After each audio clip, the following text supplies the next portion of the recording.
Amici, bentrovati e auguri di buon anno a tutti voi. Riprendo a fare dei video con l'avvertenza che vanno considerati come delle semplici chiacchierate e non come tentativi di deprimere il vostro umore già ad inizio di anno. D'altra parte, parlare di cose gradevoli o visioni ottimistiche di questi tempi è un po' difficile e il male e la sofferenza restano pur sempre un grande soggetto. Inoltre, lo stesso Dostoevskij, la cui ricerca è incentrata proprio sul tema del dolore e sulla presenza del male nel mondo, afferma che è sbagliato supporre che si possa eliminarli dalla realtà e quindi proprio dentro di essi bisogna cercare la felicità, o quantomeno la stabilità.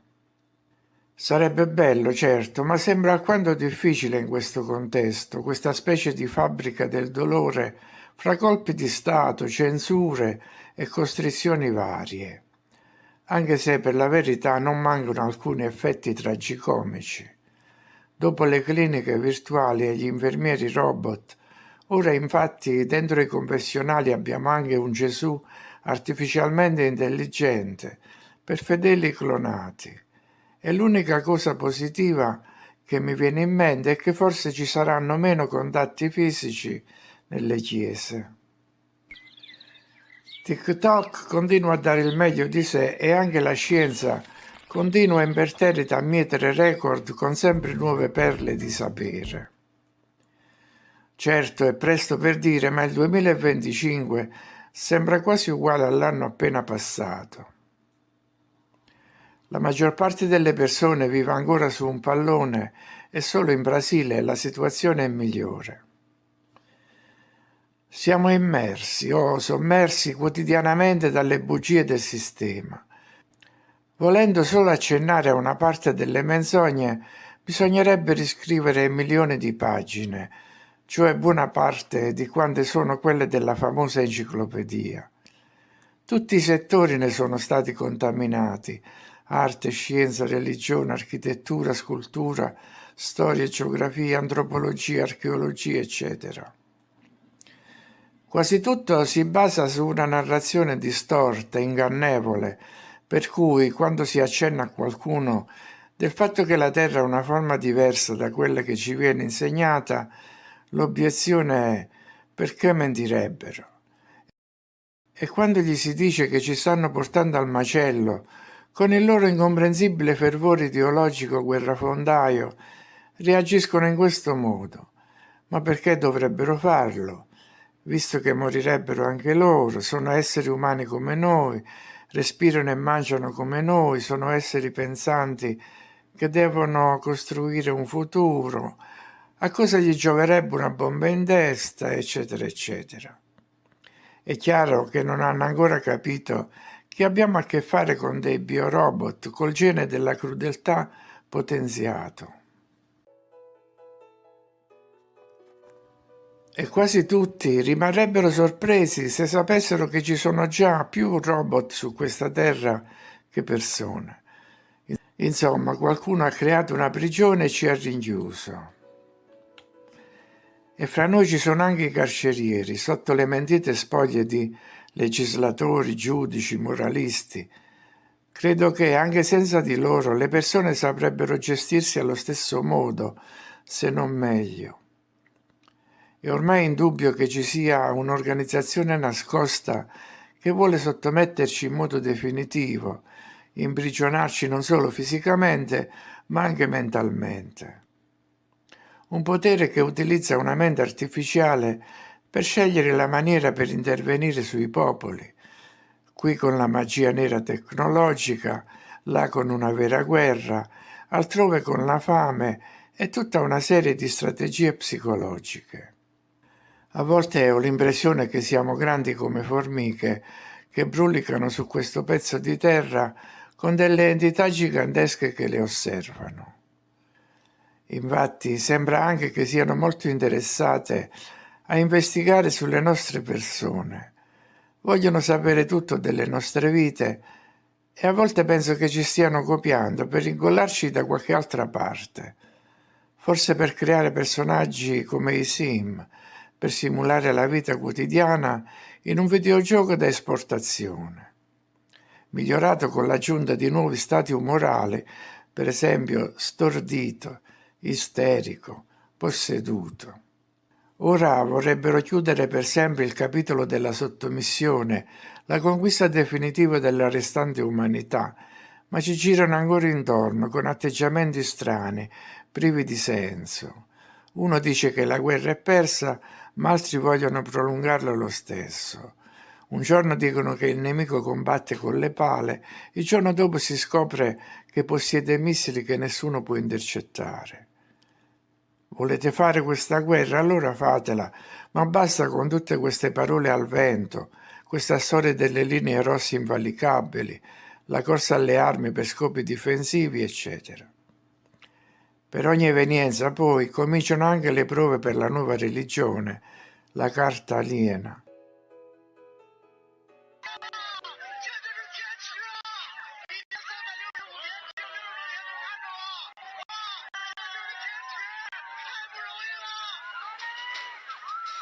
Oggetti volanti ovunque e qualcuno che aspetta per il battesimo.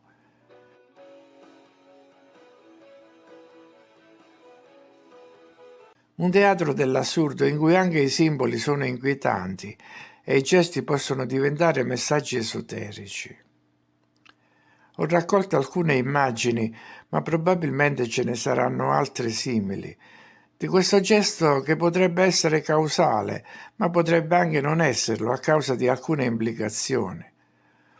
Si suppone che il fotografo abbia scelto una foto fra tante scattate al personaggio, ma si tratta di fotografi di diverse nazioni, quindi perché per loro è stato importante scegliere lo stesso momento della narrazione. O la foto è stata ritoccata con l'IA, e perché vengono riproposte in tutto il mondo? A chi sono dirette? Potremmo dire che si tratti di simboli, che singoli individui adottano per mandare messaggi di adesione a qualcosa, per sottolineare un'appartenenza. Ma perché queste pose?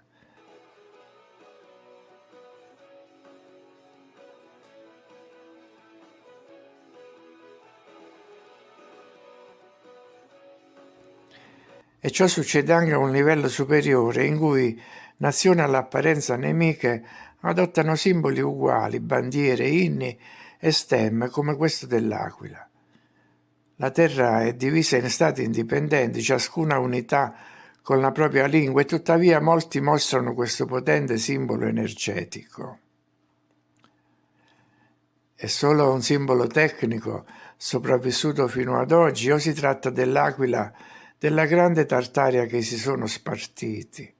A giudicare dagli antichi miti, l'aquila era un simbolo sacro e rappresentava gli dei maggiori, e quindi potrebbe anche significare un tacito accordo sui segreti della terra, fra cui quello delle entità superiori a cui devono rispondere.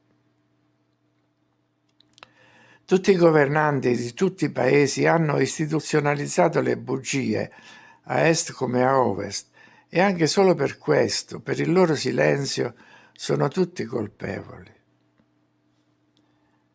Nel frattempo noi siamo costretti a usare le loro versioni dei fatti, i loro schemi, le loro parole. Siamo tenuti a subire la loro colonizzazione mentale e, limitando i nostri mezzi espressivi, continuiamo a citare i loro scrittori, i loro attori, i loro pseudofilosofi e pseudoscienziati. Dobbiamo accettare tutte le loro ricostruzioni senza alcun pensiero critico, e così facendo non riusciamo a cogliere la strategia, la pianificazione ai nostri danni. In definitiva, i popoli hanno il dovere di credere e morire, ma non il diritto di sapere.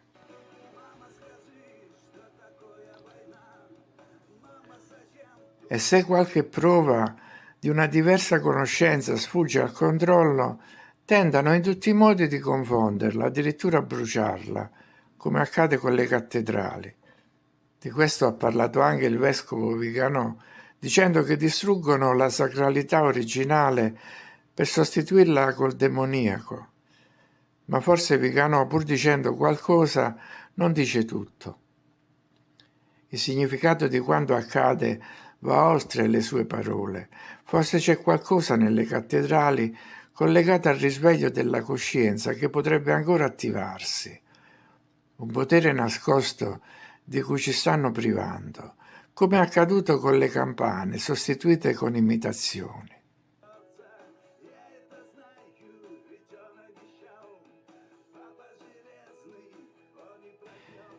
Questa è la Sagrada Famiglia di Barcellona. Il tentativo di restaurazione e ingrandimento dura ormai da decenni, ma non si potrà mai raggiungere la perfezione di una cattedrale originale. E come si vede c'è bisogno di macchinari moderni. Risulta evidente che oggi un lavoro del genere non può essere eseguito senza le gru. Venivano usate le gru anche secoli fa, o la storia della costruzione delle cattedrali è un'altra e fa parte di quella serie di verità nascoste.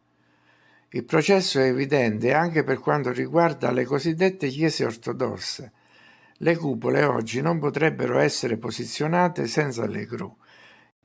I ponteggi di legno o le impalcature di cui si fantastica nelle ricostruzioni virtuali non potevano raggiungere tali altezze. E per finire in tema, dove si fabbricavano queste guglie di 30 o 40 metri, simili a puntali? Questi pinnacoli altissimi riportano a un'altra verità taciuta, l'energia eterica. Tutto è energia, ha detto qualcuno, e anche il nostro habitat dipende da essa, per cui ci deve essere un automatismo in questo sistema.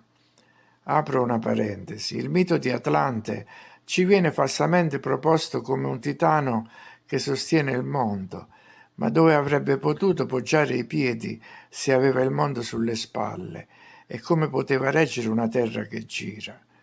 In realtà Atlante è un titano alle prese con la costruzione della cupola, la quale sicuramente è un oggetto artificiale e tecnologico, in cui tutte le sue componenti sembrano avere uno scopo preciso. Il Sole, innanzitutto, di cui conosciamo la funzione, e le cosiddette stelle che evitano al cielo di rimanere al buio in assenza della Luna. La mancanza della luce sarebbe la fine del mondo. Resta da stabilire il ruolo della Luna. Essa è forse l'oggetto basilare, il più importante, capace di influenzare tutto il meccanismo. Rispondendo a un commento nell'ultimo video di novembre, ho detto che la Luna è utile alla funzionalità del sistema. Vorrei chiarire meglio il concetto. Probabilmente la Luna è un termometro, un termoindicatore per controllare la temperatura e la pressione nella cupola. Noi tutti vediamo la falce storta della Luna, parliamo di quarti e fasi, ma quella falce potrebbe essere il fondo di una batteria che si scarica o un relè che agisce in sintonia col Sole. Quando la Luna incomincia a diventare bianca, vuol dire che in qualche modo sta inviando un segnale, che forse va ripristinata la pressione. Il nostro sistema potrebbe essere come un cuore pulsante, con condizioni variabili da ristabilire continuamente. E quindi, dopo tutto, la Luna agirebbe effettivamente sulle maree, ma non come forza di attrazione, bensì come automatismo per il bilanciamento delle condizioni ottimali di temperatura e pressione all'interno del sistema chiuso. Alcuni, inoltre, sono convinti che la Luna prima non ci fosse, che sia stata inserita in un secondo tempo. Prima c'era solo il Sole, faceva sempre caldo, la gente girava seminuda e scalza. Ma ad un certo punto la pressione era diventata instabile e provocava innalzamenti spropositati dei livelli delle acque, dei diluvi, oppure considerevoli abbassamenti. Ecco quindi la comparsa della Luna per stabilizzare la pressione all'interno con l'afflusso di acqua dall'esterno. Ma ora, negli ultimi anni, il Sole è diventato di nuovo terribile, non è più giallo come prima e brilla più bianco durante il giorno. è un po' rovente, quindi probabilmente c'è un problema con il surriscaldamento e la Luna non riesce a stabilizzare il meccanismo. Ci sono anomalie e infatti si comincia a imbastire spiegazioni per questi cambiamenti. Avremo le eclissi on demand e una luna sempre più nera, eccetera. Forse è anche a causa di questi cambiamenti e accelerazioni che i cloni sembrano impazziti. La Luna quindi è responsabile della variazione della pressione all'interno della cupola, pressione che viene controllata dalle maree, ma se vediamo la spiegazione delle modalità di funzionamento delle maree, ci imbattiamo in questi calcoli assolutamente incomprensibili e sappiamo che quando utilizzano formule così complesse c'è qualcosa che non quadra. Naturalmente nessuno prenderebbe in considerazione, almeno ufficialmente, il fatto che il nostro habitat potrebbe essere un impianto simile a un acquario, come una piscina dotata di depuratori, nel nostro caso controllati proprio dalla Luna. Con miliardi di pesci che muoiono, gli oceani dovrebbero essere un pantano, essendo anche una discarica di tutti i continenti, anche delle passate civiltà, i mari sarebbero dovuti diventare uno stagno malsano, eppure ancora non sono messi tanto male. Quindi vuol dire che avviene una depurazione e questo accade con il sistema delle alte e basse maree.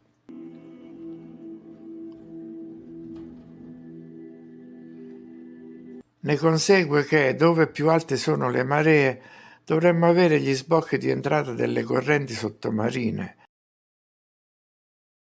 La Baia di Fundy è nota per le sue variazioni di marea, che assieme a quelle della Baia di Ungava nel nord del Quebec e all'estuario del fiume Severn nel Regno Unito, sono le più ampie del mondo.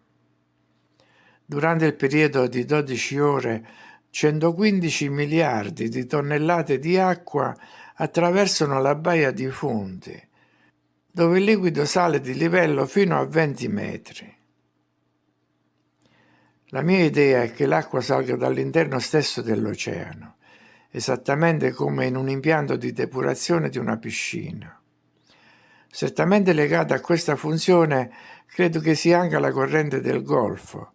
La spiegazione che tanta acqua si riscaldi nel Golfo del Messico e poi arrivi in Europa per effetto della rotazione non sembra convincente. Se non c'è rotazione, la causa della corrente deve essere un'altra.